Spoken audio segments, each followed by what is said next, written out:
Gayatri, and for that very generous introduction.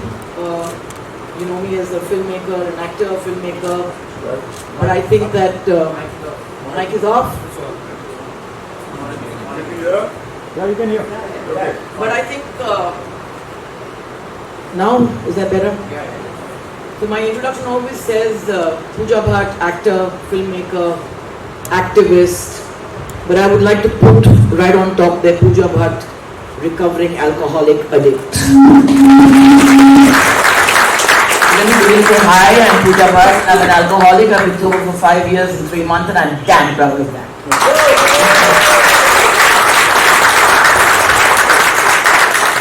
Like my father said, it is a tough act to follow. 34 years sober, wow. I'm still in my infancy in more ways than one. But yes, my introduction came from a film called Daddy, and I was happy when before we came on the dais, we were talking about it. I'm glad that it still touches people so many years later, because I think it was based on truth. Like my father explained how the climax was rewritten because of what he lived. The irony was that I played a character, a girl who weans her father of alcohol, and I found myself at the age of 46. I was 17 when I did Daddy. I found myself in the same position. I was the alcoholic and I needed to be weaned of alcohol. I was aware that as a child of an alcoholic, I was 4 times more susceptible to becoming one myself. I have an eclectic mix of friends. Some are teetotalers, some are addicts, some are junkies. It's an interesting combination. But I always thought that, this is not going to happen to me. I drank how I lived, openly and copiously, and I just thought that I'm on top of things. I'm in charge of my drinking issue. I'm not that addict that other people are. And the intervention came at a point in my life where I wasn't really looking for one, perhaps. And my father never asked me to stop drinking. He always believed that who is he to tell me or to preach to me what to do when he's done something himself. So people asked him to kind of some way influence me to kind of get a hold of my drinking. And we were having a conversation on the phone via SMS, and he signed off with saying, "I love you, kid."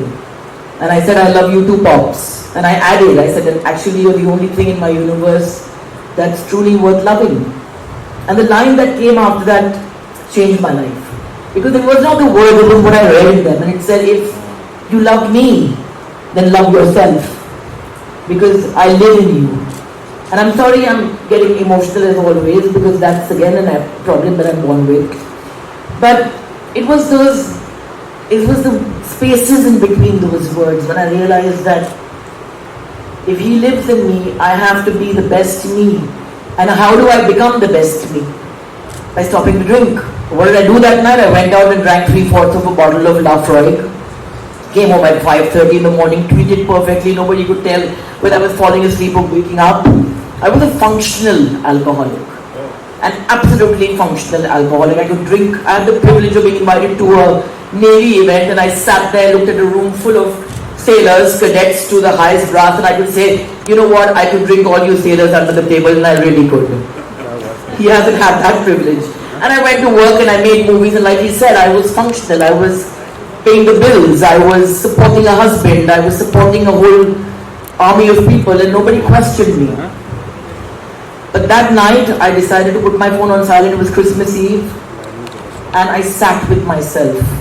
And I heard Silent Night wafting in from the church next door. Sat with my 4 cats. I woke up on Christmas Day, a day I always associated with revelry and champagne and wine. And I felt like I'd conquered Mount Everest. Just being sober that one day. And then one day became 2 days, it became 3 days, and I just felt that my feet were getting stronger. I felt like I loved myself more. But then I realized that it was more difficult for me to stay sober in that sense, but I had to make more excuses for not drinking than I ever had to make for drinking. We live in times where social events, work meetings, weddings, anniversaries, you celebrate something, you pop a bottle of champagne. You want miserable, you have a drink to relax. And I was an awful reminder to a lot of people that they had a problem that they were unwilling to address.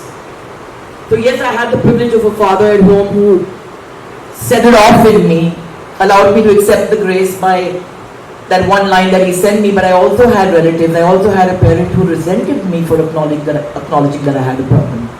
Because I was a reminder that they had a problem themselves and didn't want to face up to it. So you want to find out who your best friends are, get sober. You know.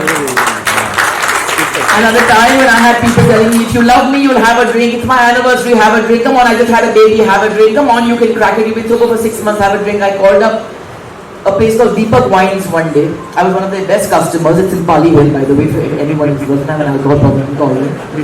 And a friend of mine had come over, and I don't keep alcohol, but I'm happy to serve it to you. And I called them, and the guy picked up the phone, and I said, hello. He said, हाँ ma'am. So I said, हाँ, red wine है. So he said, किसको चाहिए? तो I said, मेरे दोस्त आ रहे हैं, red wine है. मैं नहीं पी रही हूँ, मैंने शराब छोड़ दी. And he said, हाँ, मैंने पढ़ा था पेपर में कि आपने छोड़ दी, और जब ये आपका फोन आया, मैंने आपकी आवाज सुनी तो मेरा दिल घबरा गया. And I was so moved by that. So I said, the kindness of strangers, a man whose livelihood depends on selling me alcohol, and I was one of his best customers, but he didn't want me to stop drinking. And they were my very own who wished that I would fall, wished that I would stumble, wished that I would kind of just take that risk so they could say, see, we knew it wouldn't last forever. But I think what I did, and I was born again with that affliction, but I was born with that switch where I said no, and then I stayed on course. I made the world my AA class. I felt, and I often asked him, I said, if daddy was made from the female perspective, would society give a woman the opportunity or the privilege of leaving her child home because she's an alcoholic and coming back after 17 years to claim her baby? Society would not give us that opportunity. So I think that women drink in private, and we don't dare acknowledge our flaws, because even alcoholism is mard ki jaagir hai. Recovery is a male privilege. Talking about your weaknesses, your scars, your frailties is a male privilege in India. And I thought that I owed it to people to tell them that, you know what, if this could happen to me, it's going to happen to you. But if I could recover, you can too. And I just felt that we need to end the stigma. The pandemic was devastating for all of us. Suicide, mental health, addiction was on a peak. And yet we lived in a country and a government that criminalized addicts, criminalized any sort of addictive behavior, took the discourse on mental health back into the boondocks with Sushant Singh Rajput's suicide. The unfortunate tragic event that happened became into a media fracas and circus, and took the whole discourse on mental health and addiction back into the dark ages.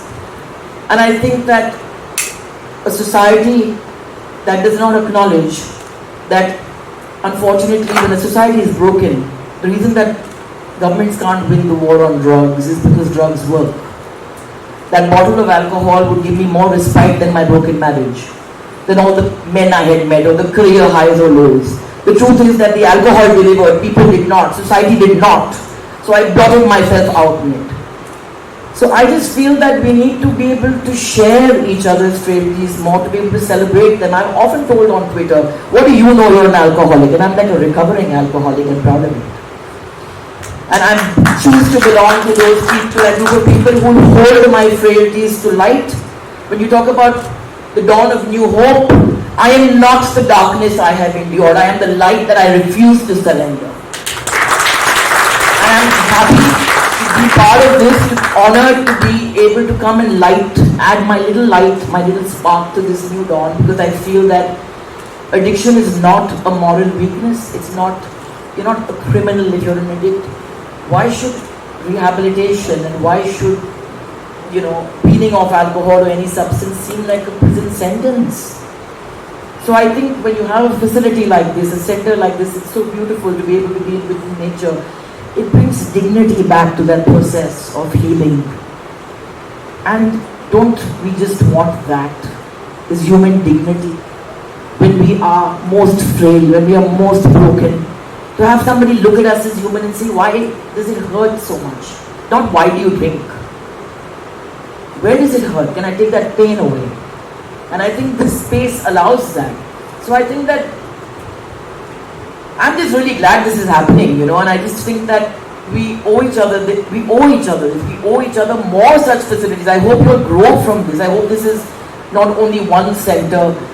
And I just feel, end the stigma, talk more, share more, air your grief. Internal bleeding is far more dangerous, and you just need to be able to bleed. You need to be able to kind of share, because there's one person out there who can look at your journey and say that, what, if she could do it, I can do it, then I think it's a life worth lived.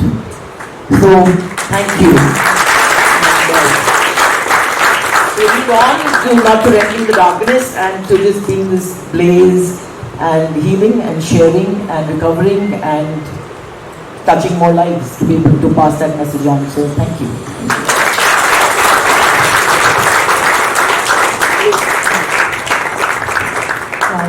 Thank you so much, Ms. Bhatt. Your journey has been a ray of light for many. Thank you for your honest and motivating